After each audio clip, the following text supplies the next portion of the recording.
विद्यालय का नाम संविलियन विद्यालय रहता है।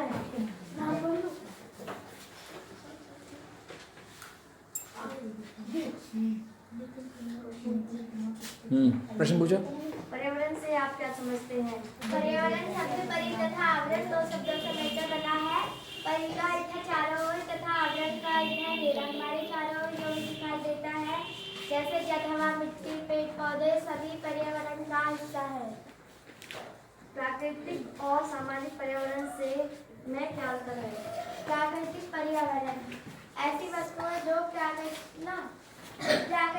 पर्यावरण।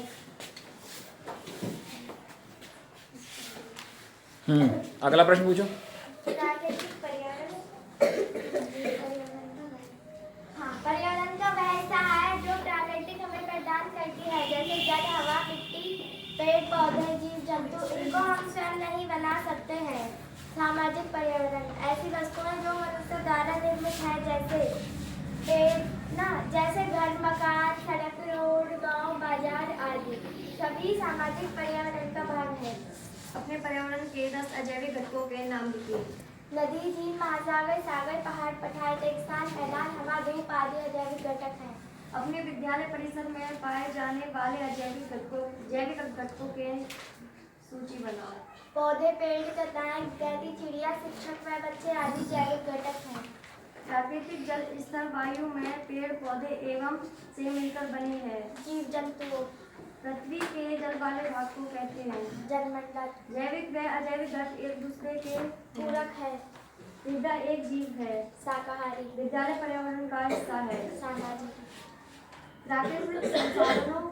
प्राकृतिक संसाधन कौन कौन से हैं? वे हमारे लिए किस प्रकार उपयोगी हैं? जल, हवा, मिट्टी, सूर्य प्रकाश, खनिज पदार्थ आदि प्राकृतिक संसाधन है। जल का उपयोग हम अपनी प्यास बुझाने में, हवा का उपयोग सांस लेने में, पेड़ पौधे वनस्पतियां हमारी आवश्यकताओं को पूरा करने जैसे घर, मकान आदि में उपयोग किए जाते हैं। इसी तरह कृषि हेतु उपजाऊ मिट्टी हमें भूमि प्रदान करती है। पेड़ पौधे और गैस यातायात व उद्योगों में ईंधन के रूप में उपयोग किए जाते हैं। सौर ऊर्जा तो हमारे जीवन का आधार ही है। दैनिक जीवन में जल का क्या उपयोग है? जल के दुरुपयोग को रोकने के लिए उपाय बताएं। जल के बिना जीने की कल्पना भी नहीं की जा सकती। हमारे दैनिक जीवन के विभिन्न कार्यों जैसे नहाना, कपड़े धोना, बर्तन धोना आदि अनेक ऐसे आवश्यक कार्य हैं जिनमें जल की आवश्यकता होती है। जल के दुरुपयोग को रोकने के लिए जल के प्रयोग पर ध्यान देना चाहिए। जैसे नल को खुला नहीं छोड़ना चाहिए। फल सब्जी को धोकर धोने से बचे पानी को पौधों में डाल देना चाहिए। नहाने या कोयला करने के लिए मग का इस्तेमाल करना चाहिए। भूमि से प्राप्त होने वाले इन्हीं 5 पदार्थों के नाम। फल, सब्जियां, औषधियां, इमारती लकड़ियां, अनाज आदि। सौर ऊर्जा हमारे जीवन में के लिए क्यों आवश्यक है? पृथ्वी पर समस्त जीवन का आधार व ऊर्जा का प्रमुख स्रोत सूर्य ही है। सूर्य ही जल चक्र बनाए रखने, वायु का प्रवाह बनाए रखने, जलवायु नियंत्रित रखने, पेड़ पौधों को भोजन बनाने हेतु ऊर्जा प्रदान करने, कपड़े सुखाने, घर में नमी शीतल को दूर करने तथा हमारे शरीर में विटामिन डी की पूर्ति करने के लिए सौर ऊर्जा अति आवश्यक है। वायु का जीवन में क्या महत्व है? जल व भोजन के बिना तो हम कुछ समय तक जीवित रह सकते हैं, परंतु वायु के बिना नहीं रह सकते। वायु हमारे जीवन के लिए अत्यंत आवश्यक है।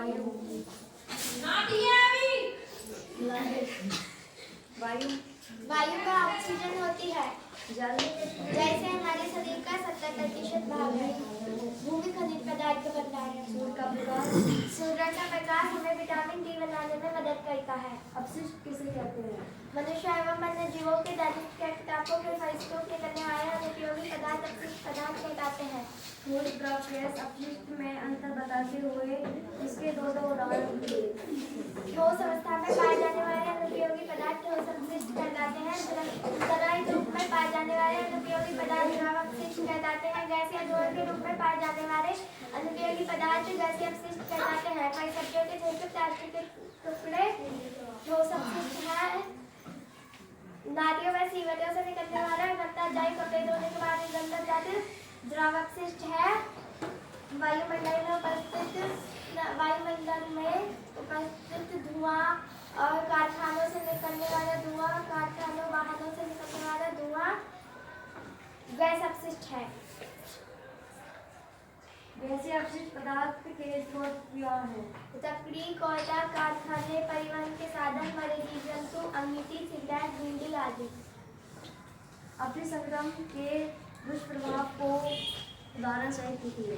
अपशिष्ट संग्रह पर्यावरण के लिए अत्यंत हानिकारक है। ये मनुष्य के स्वास्थ्य पर बुरा प्रभाव डालते हैं।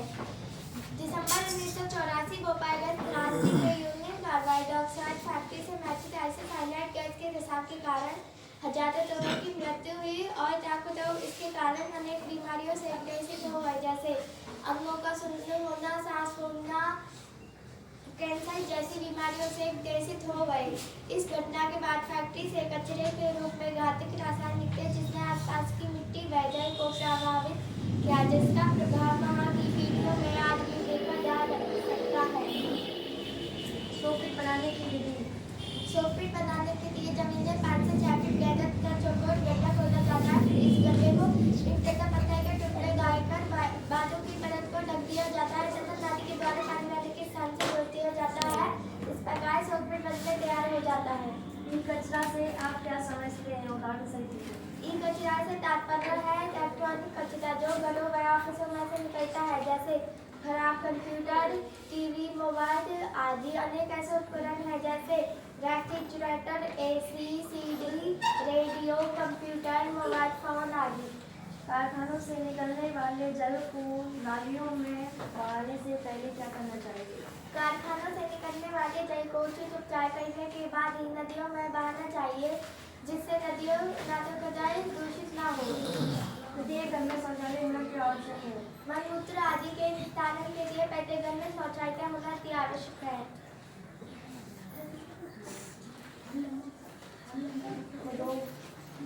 रोगों से विभिन्न प्रकार के अपशिष्ट पदार्थ निकलते हैं। सही। अपशिष्ट पदार्थों से हमारा पर्यावरण दूषित होता है। सही। अपशिष्ट पदार्थ और द्रव और गैस में पाए जाते हैं। सही।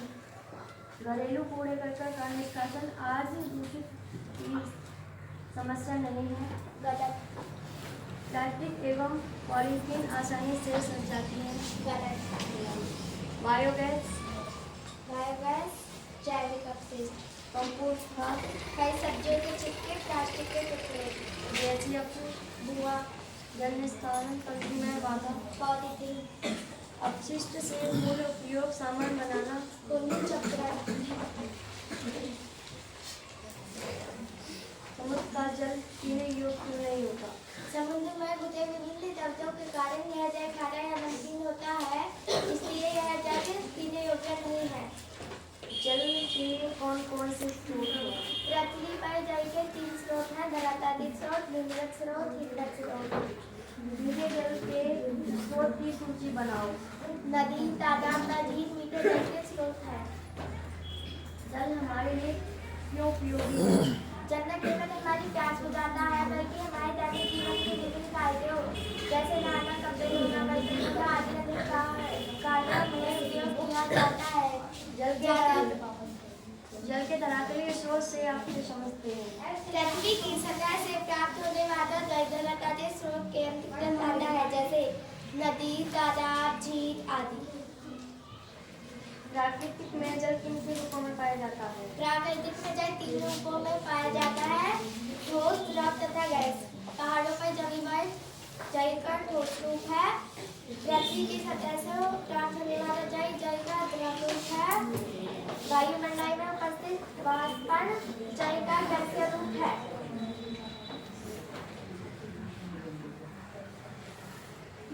पृथ्वी पर उपयोग होने वाले कुल जल का सबसे अधिक भाग में उपयोग होता है। सिंचाई। समुद्र जल में नदियों के घुले होने के कारण ये जल होता है। खारा या नमकीन। उन्नत मीठे जल का स्रोत है। स्वच्छ एवं मीठे जल का। पहाड़ों पे जमी का जल का रूप है। ठोस। नदी भूमिगत जल का स्रोत है। गलत। जल ठोस, द्रव तथा गैसीय तीनों रूप में पाया जाता है। सही। समुद्र का जल मीठा होता है। गलत। एक जीवधारी के लिए जल अत्यंत महत्वपूर्ण है। नदियों नालों का जल समुद्र में मिलता है। समुद्र का जल खारा होता है। प्राकृतिक रूप में उपयोगी जल सीमित मात्रा में है। गंगा तथा यमुना नदियों का संगम प्रयोग में आता है। नदियां मानव जीवन के लिए महत्वपूर्ण है। वर्षा जल पूर्ण भरण के लाभ बताएं। वर्षा जल पुनर्भरण के लाभ। आवश्यकता अनुसार जल की प्राप्ति, जमीन के अंदर जल की मात्रा बढ़ना, नगर जल समस्या दूर होना, मिट्टी का कटाव कम होना, जमीन के अंदर जल की मात्रा बढ़ना, कृषि फसलों को हरा भरा बनाया जा सकता है। जल स्तर नीचे न गिरना। भूजल स्तर नीचे क्यों गिरता जा रहा है? वर्षा की कमी व जल की अधिक मांग होने के कारण। भूजल स्तर में वृद्धि कैसे की जा सकती है? भूजल स्तर में वृद्धि वर्षा जल संचयन एवं पुनर्भरण करके की जा सकती है। जनसंख्या वृद्धि का भूजल पर क्या प्रभाव पड़ता है? जनसंख्या थोड़ा जोर की पूछा प्रश्न और जोर की सुनाए। जनसंख्या वृद्धि से भूजल की मांग बढ़ने के कारण भूजल स्तर में गिरावट आएगी। वर्षा जल संचयन में क्या समझते हैं? वर्षा जल संचयन वर्षा के जल को एकत्रित करना, कुओं, तालाबों, गड्ढों आदि को बढ़ गए पानी की समस्या का निवारण किया जा सकता है। जल का आपके जीवन में क्या महत्व है? जल हमारे दैनिक जीवन के लिए बहुत आवश्यक है। घरेलू फायदे, कृषि उद्योग आदि के लिए। जल के बिना शरीर की सभी मेटाबॉलिक क्रियाएं नहीं हो सकती, जैसे हृदय परिसंचरण, श्वसन, पाचन आदि उत्तर क्रियाओं के बिना जीवित नहीं रहा जा सकता। वर्षा जल का संचयन एवं पूर्ण भरण क्यों आवश्यक है? वर्षा जल संचयन भू सतही जल द्वारा सभी कार्यों के लिए जल उपलब्ध कराने को आवश्यक है। अपने घर की छत के वर्षा जल का संचयन कैसे करेंगे? घर से थोड़ी दूरी पर 2 से 3 मीटर गहरा गड्ढा खोदकर इस गड्ढे को ईंट तथा बजरी से ढक देते हैं और इसके बाद वर्षा के स्वच्छ जल को इसमें एकत्रित करते हैं।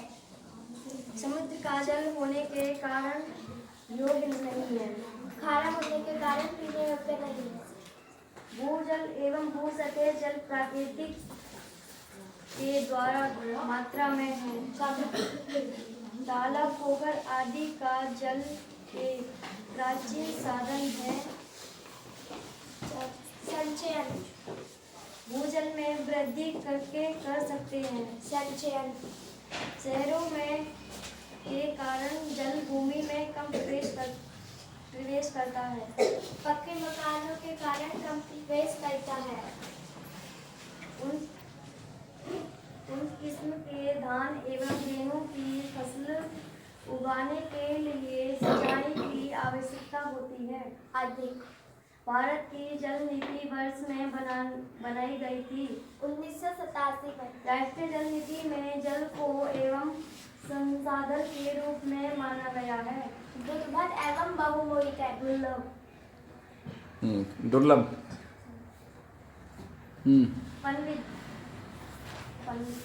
बिजली, जल विद्युत ऊर्जा, मूल वायु, वर्षा जल, गोदावरी नदी, जल व्रत। भूजल भंडार। मिट्टी किसे कहते हैं? पृथ्वी की सबसे ऊपरी परत को मिट्टी कहते हैं। मिट्टी कितने प्रकार की होती है?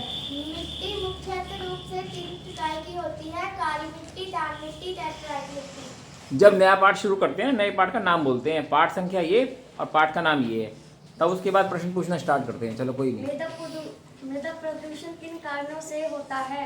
मृदा प्रदूषण रासायनिक खादों, कीटनाशकों के अधिक प्रयोग, परमाणु कचरे, औद्योगिक अपशिष्टों के और पेड़ पौधों की अधिक कटाइयों के कारण होता है। वायुमंडल क्या है? हमारे वायुमंडल का संतुलन कैसे बिगड़ रहा है? वायुमंडल में उपस्थित वायु की मोटी परत ही वायुमंडल है। वायुमंडल का संतुलन निम्न कारणों से बिगड़ रहा है। कई कारखानों से निकलने वाले धुओं से, ईंधन के समय निकलने वाले धुओं से और भट्टों से निकलने वाले धुओं से, वायुमंडल में स्वचालित वाहनों से निकलने वाले धुओं से, जीव जंतुओं के शवों से और कृषि अपशिष्टों के सड़ने से और पेशितकों के शीतल में रिसने वाली गैसों से, कृत्रिम उपग्रह के प्रक्षेपण के समय निकलने वाले धुएं से। ऑक्सीजन का जीवन में क्या महत्व है? ऑक्सीजन हमारे जीवन के लिए अत्यंत आवश्यक है। किसी भी प्राणी को जीवित रहने के लिए ऑक्सीजन अति आवश्यक है, इसलिए इसे प्राण वायु भी कहते हैं। गैसीय अपशिष्ट क्या है? इसका सुरक्षित निष्कासन किस प्रकार किया जा सकता है? वायुमंडल में जो पदार्थ वायु में मिलकर वायु को दूषित करता है, गैसीय अपशिष्ट कहलाता है, जैसे carbon monodioxide, sulphur dioxide, methane, chlorofluorocarbon, nitrogen dioxide आदि। इन गैसों का निष्कासन निम्न कारणों से किया जा सकता है। कारखानों भट्टों को ऊंचा बनाकर, कारखानों को आबादी क्षेत्र से दूर लगाकर, कारखानों चिमनियों में धुंध अवेक्षक लगाकर, कारखानों चिमनियों के पास पेड़ पौधे लगाकर। भूमि की ऊपरी परत को कहते हैं मिट्टी।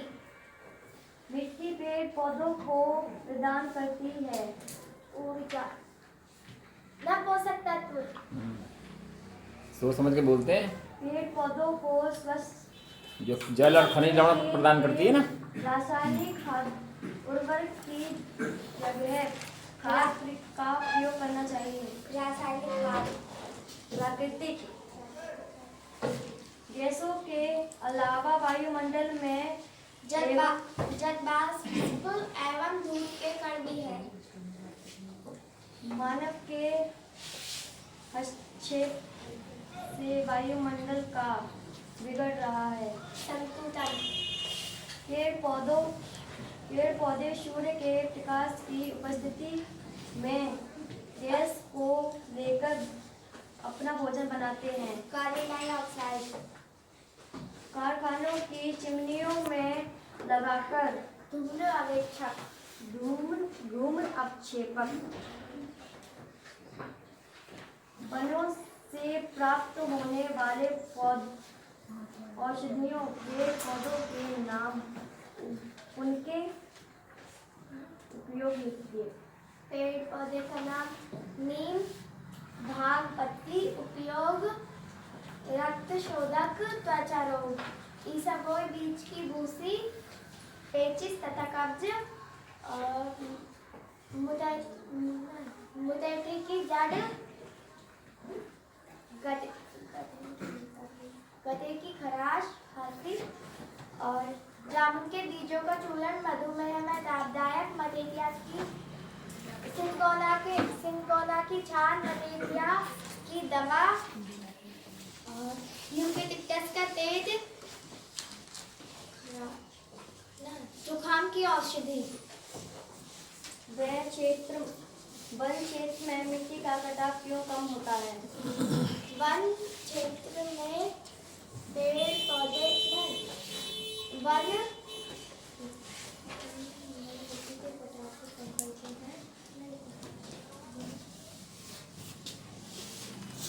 वन मिट्टी के कटाव को कम करते हैं। वन तेज वर्षा में मिट्टी का कटाव कम करते हैं। जल का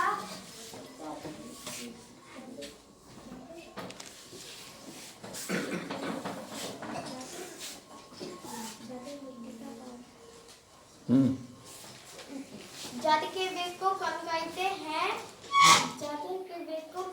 हैं। वायु का कार्य करते हैं। इन सभी वन क्षेत्रों से मिट्टी का कटाव कम होता है।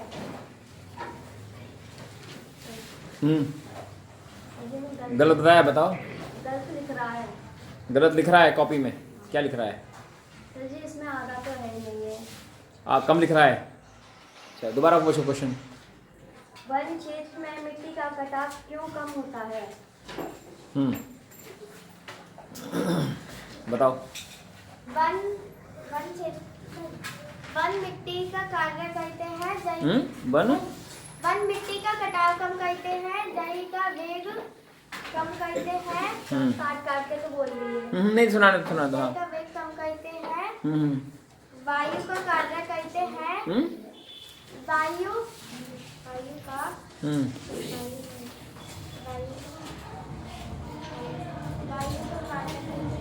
वायु का वेग कम करते हैं ना पेड़। वायु की तीव्र गति को कम हाँ, करते हैं। वेग कम करते, तीव्र गति को कम करते हैं, वेग कम करते हैं, बात तो वही होगी ना। इन सभी वन क्षेत्रों से मिट्टी का कटाव कम होता है। इन्हीं चार इमारती लकड़ियों के नाम लिखो। नीम, शीशम, साखू, सागौन, देवदार।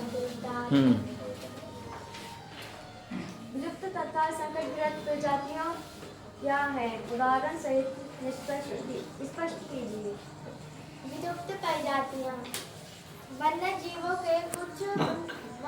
के उनके अवैध शिकार ने कुछ प्रजातियों को पूरी तरह विलुप्त कर दिया है।